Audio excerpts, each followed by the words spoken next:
Frères et sœurs, que la paix et la grâce de notre Seigneur et Sauveur Jésus-Christ soient avec vous.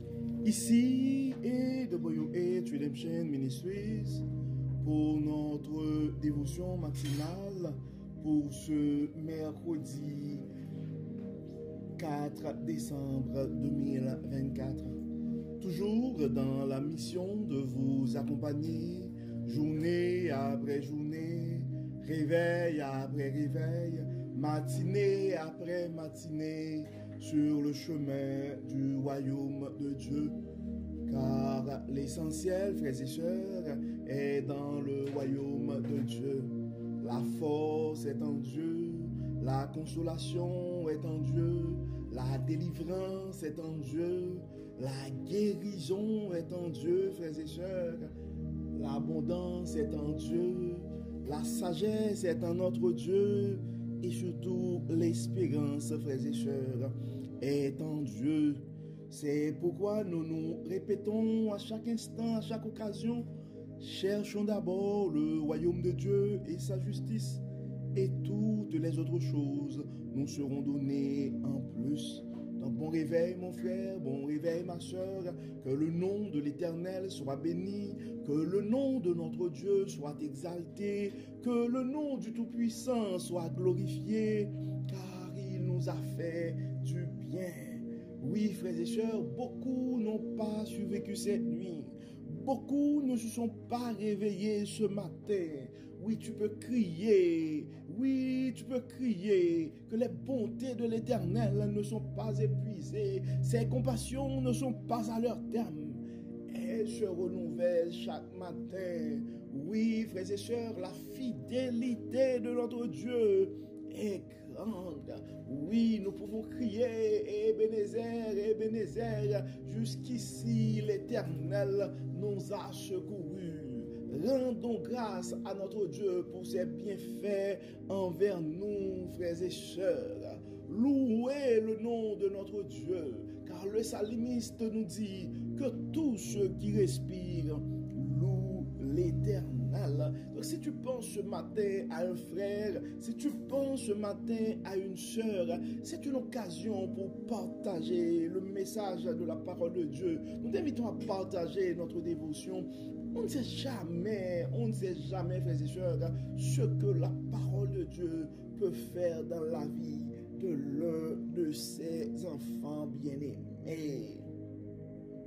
Parce que la raison d'être, frères et sœurs, de notre dévotion matinale, c'est vraiment de donner cette opportunité à chaque frère, à chaque sœur de pouvoir commencer, de pouvoir se réveiller avec Dieu. Car un réveil avec Dieu nous met la table pour une journée remplie de sa faveur. En accumulant des journées remplies de la faveur de Dieu, nous allons finir, frères et sœurs, par compléter une année 2024 remplie de sa bonté. Et si nous arrivons, frères et sœurs, à accumuler des années remplies de la bonté de Dieu, nous allons finir par avoir une vie comblée de ses plus riches bénédictions sur plusieurs générations. Donc le texte qui nous est proposé ce matin, frères et sœurs, pour notre dévotion, c'est le texte que nous trouvons en Hébreu, dans la lettre de Paul aux Hébreux, le chapitre 11, versets 1 à 8. Hébreu, chapitre 11, versets 1 à 8. Hébreu, chapitre 11, versets 1 à 8. Et comme d'habitude, nous allons lire pour vous la Bible du semeur. La foi est une façon de posséder ce qu'on espère. C'est un moyen d'être sûr des réalités qu'on ne voit pas. C'est parce qu'ils ont eu cette foi que les hommes des temps passés ont été approuvés par Dieu. Par la foi, nous comprenons que l'univers a été harmonieusement organisé par la parole de Dieu et qu'ainsi le monde visible tire son origine de l'invisible. Par la foi, Abel a offert à Dieu un sacrifice meilleur que celui de Caïn. Grâce à elle, elle a été reconnue comme juste par Dieu qui a témoigné lui-même qu'il approuvait ses dons et grâce à elle, Abel parle encore bien que mort.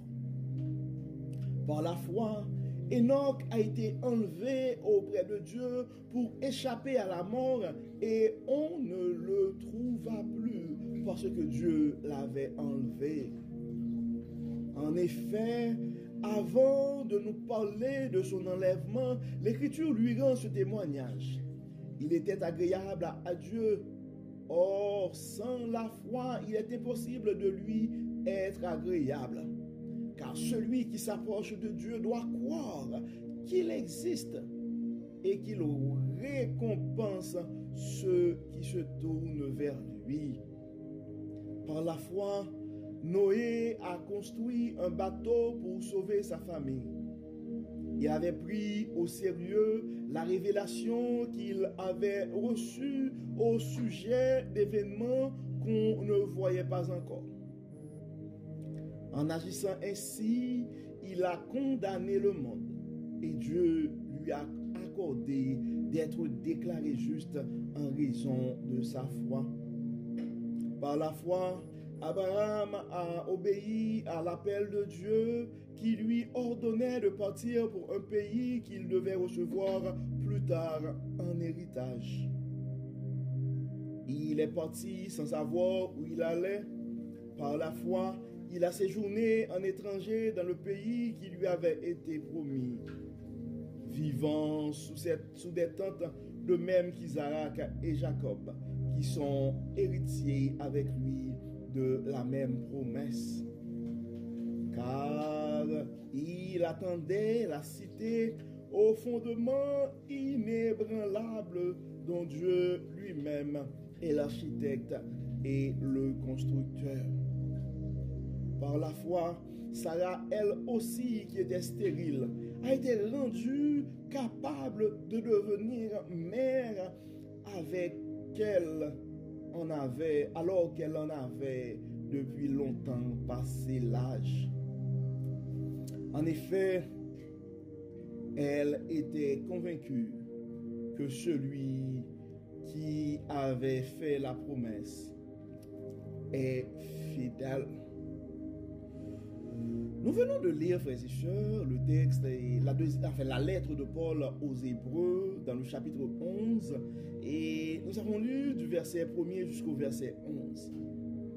En fait, nous connaissons tous Hébreux 11, verset 1er, particulièrement dans la version 8 secondes, comme dit la foi, c'est une ferme assurance des choses qu'on espère et une démonstration des choses qu'on ne voit pas. Nous connaissons tous et ce verset. Mais notre foi, notre marche, en fait, nous sommes appelés, frères et sœurs, l'idée qui me passe, c'est quoi ta marche dans la foi avec Dieu ce matin? On voit, en fait, le texte est clair, la foi c'est une façon de posséder ce qu'on espère. C'est un moyen d'être sûr des réalités qu'on ne voit pas. J'aime cette version, la Bible du semeur. Puis c'est pourquoi des fois je prends le temps de lire la Bible du semeur parce qu'on est tellement habitué avec la version Louis II. Donc, et à chaque fois qu'on le fait, c'est comme on répète les mêmes choses et on ne prend pas vraiment au sérieux ces paroles. La foi, c'est une façon de posséder ce qu'on espère. Je ne sais pas qu'est-ce que tu espères ce matin. Probablement tu cherches les moyens pour réaliser des choses ce matin. Mais cette version nous dit, la foi, c'est une façon de posséder ce qu'on espère. Donc tu n'as pas les moyens de ta politique présentement. Mais la foi peut t'aider à l'avoir parce que la foi, en fait, c'est un moyen. La foi est une façon de posséder ce qu'on espère. en fait, c'est une façon de posséder ce qu'on espère. C'est un moyen d'être sûr des réalités qu'on ne voit pas. En fait, des fois, ça me rappelle une conversation que j'ai eue avec quelqu'un. Puis, je disais quelque chose avec tellement de conviction. Puis, la personne m'avait dit, mais écoute, pourquoi tu es si sûr de ton affaire? Ben, quand tu sais que la direction, que Dieu est avec toi dans la marche, quand tu as la conviction que Dieu est avec toi dans ce projet, quand tu as la conviction que Dieu est avec toi dans cette aventure, dans cette conquête, eh bien, tu as déjà... Donc c'est ça, c'est un moyen d'être sûr des réalités qu'on ne voit pas. À ce niveau-là, même si je ne vois pas la guérison, je sais dans mon corps que je suis encore malade. Le cancer est toujours là pour certains d'entre vous qui sont malades. Donc ta foi présentement, ta foi ce matin peut t'aider à trouver cette guérison. Tu ne le vois pas, cette guérison, mais tu peux la voir. Cette guérison que tu espères, tu peux l'avoir ce matin, mon frère. Cet enfant que tu espères, tu peux l'avoir ce matin, ma soeur. Cet emploi, mais oui, tu peux l'avoir. Ce programme, mais oui, tu peux. Probablement les gens autour de toi te regardent pour dire, écoute, non, cette affaire-là, c'est trop challengeant, c'est trop élevé, c'est trop grand.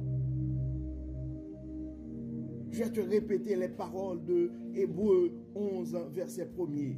La foi est une façon de posséder ce qu'on espère. Je ne sais pas qu'est-ce que tu espères présentement, mais la foi, c'est une façon de posséder ce qu'on espère. C'est un moyen d'être sûr des réalités qu'on ne voit pas. Je ne sais pas dans quelle impasse tu te trouves ce matin. Soit avec des problèmes d'immigration, des problèmes de couple, des problèmes de famille, des soucis au niveau professionnel, des soucis financiers. Probablement, tu ne vois pas où va sortir l'argent pour payer cette facture. Probablement, tu es malade, on te demande une somme assez importante pour un traitement, pour une opération, puis tu ne vois pas, tu ne sais pas.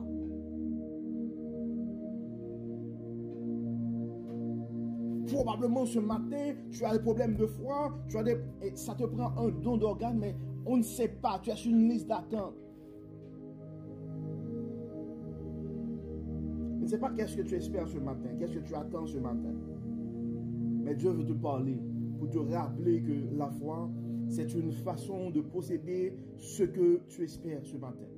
La foi, mon frère, c'est une façon de posséder ce que tu espères ce matin. C'est un moyen d'être sûr des réalités que tu ne vois pas. Ça continue dans le verset 2 pour nous dire, c'est parce qu'ils ont eu cette foi que les hommes des temps passés ont été approuvés par Dieu. Encore une fois, ça c'est une deuxième chose que j'aimerais partager avec vous, frères et sœurs. Beaucoup d'entre nous cherchent l'approbation ce matin. La première chose que tu dois réaliser, tu n'as pas besoin de l'approbation de ton voisin, tu n'as pas besoin de l'approbation des membres de ta famille, non, tu n'as pas besoin de l'approbation des membres de la communauté. Ce que tu as besoin ce matin, c'est l'approbation de Dieu. Et la parole nous dit dans le deuxième verset de la lettre de Paul aux Hébreux, dans le chapitre 11e, dans le 11e chapitre, c'est parce qu'ils ont eu cette foi que les hommes des temps passés ont été approuvés par Dieu. L'apôtre Paul a pris le temps pour continuer, pour dire, par la foi, nous comprenons que l'univers a été harmonieusement organisé par la parole de Dieu et que si le monde visible tire son origine de l'invisible. C'est pourquoi nous nous répétons souvent, l'essentiel est invisible. L'essentiel est dans le royaume de Dieu. nous ne devons pas oublier que nous sommes faits à l'image de Dieu. Et à travers cette foi, frères et sœurs, nous pouvons faire de grandes choses. Jésus-Christ lui-même nous l'a dit. Si vous avez la foi comme un grain de sénévé, nous pourrions faire déplacer les montagnes. Je ne sais pas quels sont les projets, probablement tes projets sont considérés comme des montagnes devant toi. Ce rêve, c'est comme des montagnes devant toi. L'achat de cette maison, probablement c'est une montagne devant toi. Avoir ce diplôme, ce permis, probablement c'est une montagne devant toi. Arriver à percer ce marché, à te placer et sur le marché du travail, eh bien, à te positionner, probablement pour toi c'est une montagne. Donc c'est pourquoi tu dois ramener ton combat, mon frère. Tu dois ramener ton combat, ma soeur, à une dimension spirituelle. Car le monde visible tire son origine de l'invisible. Verset 4. Par la foi, Abel a offert à Dieu un sacrifice meilleur que celui de Caïn. Grâce à elle, il a été reconnu comme juste par Dieu, qui a témoigné lui-même qu'il approuvait ses dons, et grâce à elle, Abel parle encore, bien que mort. L'apôtre Paul a pris le temps de nous donner aussi l'exemple d'Enoch. Il a pris le temps de nous donner dans le verset 7 l'exemple de Noé. Et ensuite l'exemple d'Abraham. Pour les raisons de temps, et je vais juste prendre le temps de partager quelques commentaires avec vous et sur le verset 7 et avec l'exemple de Noé. Dans le verset 7, ça dit, par la foi, Noé a construit un bateau pour sauver sa famille. Il avait pris au sérieux la révélation qu'il avait reçue au sujet d'événements qu'on ne voyait pas encore.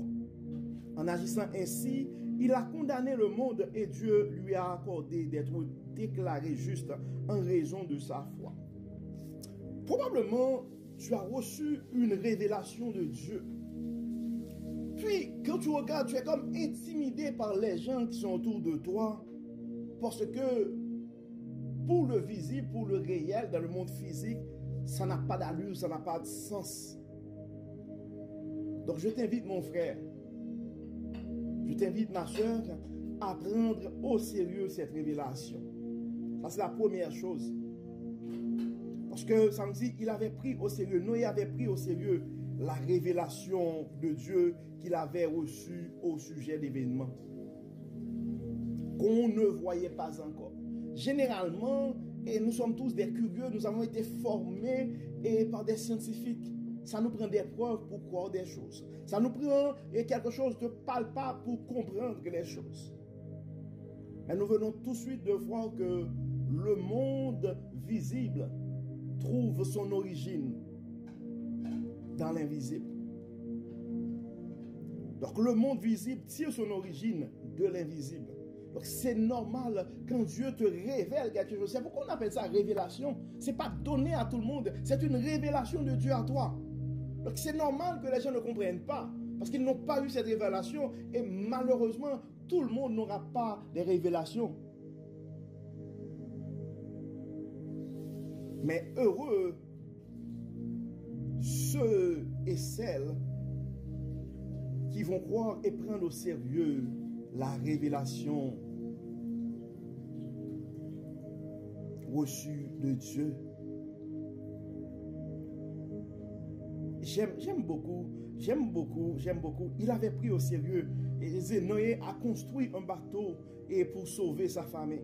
En fait, avant de prendre ce commentaire, donc je t'invite non seulement à prendre au sérieux la révélation que tu avais reçue, mais la révélation de Dieu à toi ce matin, Mais je t'invite aussi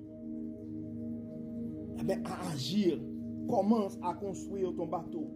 Commence à construire ton bateau avec les moyens que tu as, mon frère. Commence à construire ton bateau avec les moyens que tu as, ma soeur.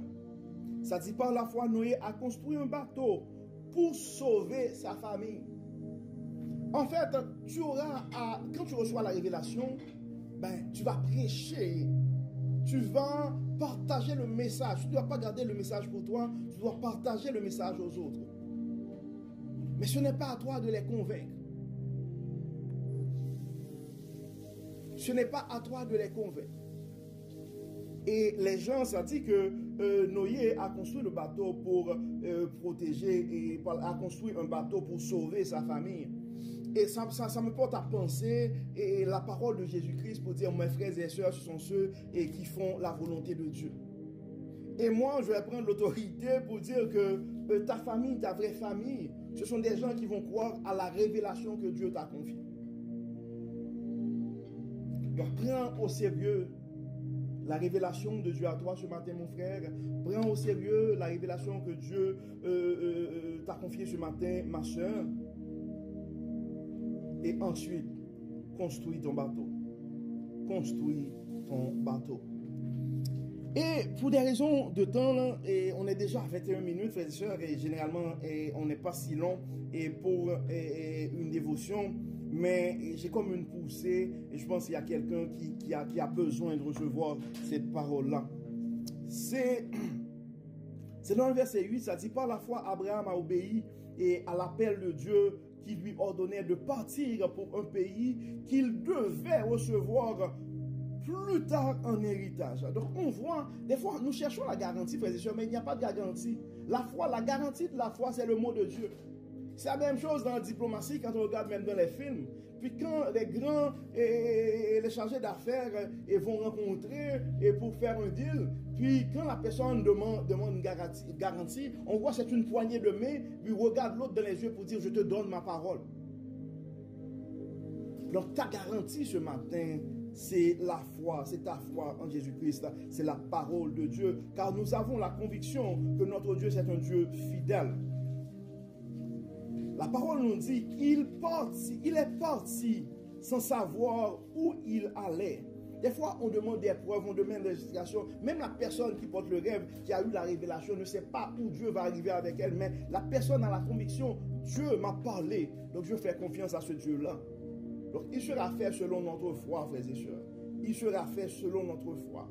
Et généralement, ce qui va arriver dans la vie, et quand nous recevez cette révélation, il y a des gens qui vont te dire, eh ben, mais oui, et tu peux partir avec ton Dieu, mais oui, vas-y, va prendre le risque toi-même, puis si ça marche, et tu nous appelles, nous allons venir avec toi. Donc c'est pourquoi tu dois poser cette question ce matin. Qui est sous la tente avec toi ce matin? Donc nous pouvons voir dans le verset 8, et je vais terminer là-dessus, et ça dit, par la foi, Abraham a obéi à l'appel de Dieu et qui lui ordonnait de partir pour un pays qu'il devait recevoir plus tard en héritage. Il est parti sans savoir où il allait. Par la foi, il a séjourné en étranger dans le pays qui lui avait été promis, vivant sous des tentes, de même qu'Isaac et Jacob, qui sont héritiers avec lui de la même promesse. Donc les gens qui sont héritiers de la promesse seront sous la tente avec toi. Donc en fait, nous pouvons voir, frères et sœurs, comment, et le texte que nous trouvons en Hébreux chapitre 11, des fois on lit seulement le verset premier, mais c'est vraiment un texte riche. On pourrait prêcher pendant toute une semaine, pendant tout un mois, juste à travers ces 11 premiers versets, qui est sous la tente avec toi, et prends au sérieux la révélation que Dieu te donne, et construis ta tente et sauver ta famille. Donc il y a vraiment plein de sujets qu'on pourrait aller chercher, et en fait probablement en 2026, parce que notre agenda pour 2025 et sauf avis contraire du Saint-Esprit est quand même pas mal chargé, mais probablement nous devons probablement, on va faire juste une série spéciale sur ce texte-là. J'ai quand même poussé, c'est tellement riche. Probablement, on va faire une série spéciale sur le texte de Hébreux, chapitre 11, où s'il y a un frère qui est intéressé, donc ce serait quelque chose à faire, puis ça pourrait nous faire plaisir d'avoir une collaboration avec vous. Et c'est même une idée, notre frère Inel Henry pourrait nous faire, il est en train de développer une série, et présentement la 3e partie vient de sortir, mais au moins développer une série seulement sur Hébreux 11, verset 1er. Bon. Et pour les raisons de la cause, le Saint-Esprit nous a porté à parler un peu plus long ce matin, frères et sœurs. Donc, probablement Dieu avait eu un message pour l'un de ses enfants et bien-aimés. Donc, comme d'habitude, nous allons prier, nous allons demander à Dieu que les cœurs qui reçoivent, que sa parole puisse germer dans les cœurs et qui ont reçu sa parole ce matin.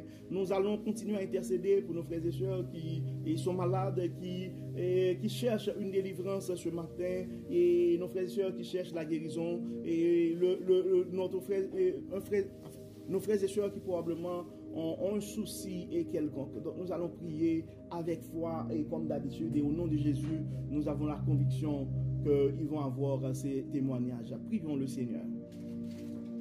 Dieu de bonté, Dieu de miséricorde, nous te remercions, nous te disons merci Seigneur pour la manière que tu nous enseignes, la manière que tu nous révèles ta sagesse à travers la parole. Merci Seigneur pour l'inspiration. Merci Seigneur pour le don du Saint-Esprit. Merci Seigneur parce que, homme pécheur que nous sommes, tu nous utilises pour partager ta parole et à tes enfants bien-aimés. Dieu de bonté, Dieu de miséricorde, nous remettons entre tes mains nos frères et sœurs qui nous écoutent présentement. Tu les connais par leur nom, tu connais leur situation, tu connais leurs soucis, tu connais leurs désirs, tu connais c'est quoi leur projet. Nous te demandons, Dieu clément, de les révéler ta sagesse, de les montrer exactement quoi faire. Aide-nous, Dieu clément, à continuer et à garder la foi en toi. Aide-nous, Dieu clément, à prendre au sérieux ta révélation. Aide-nous, Dieu clément, et à avoir le courage de construire ce bateau pour la protection de nos familles et des gens qui nous entourent.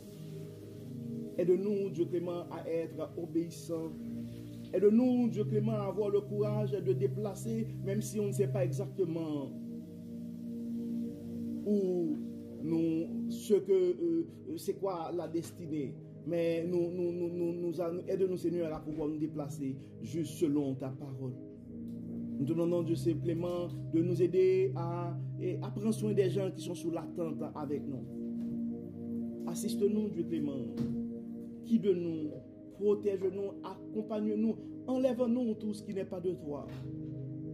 Permets, Seigneur, que ta lumière puisse briller sur nos vies et qu'à travers ta lumière en nous, les gens autour de nous puissent voir que ta main est dans ce travail, que ta main est dans ce ministère, que ta main est là pour nous protéger. Assiste-nous, guide-nous, protège-nous, éclaire-nous, inspire-nous. Guide-nous, Seigneur. Pardonne-nous et exauce-nous. Au nom de Jésus, nous prions. Amen. Amen. Frères et sœurs, nous arrivons au terme de notre dévotion pour ce mercredi 4 décembre 2024. Et nous espérons que votre âme a été bénie. Et d'ici là, nous vous souhaitons une excellente journée sous le regard du Dieu Tout-Puissant. Que le Seigneur nous bénisse, que le Seigneur nous protège, qu'il nous accorde sa paix et sa grâce. Au nom de Jésus. Amen. Amen.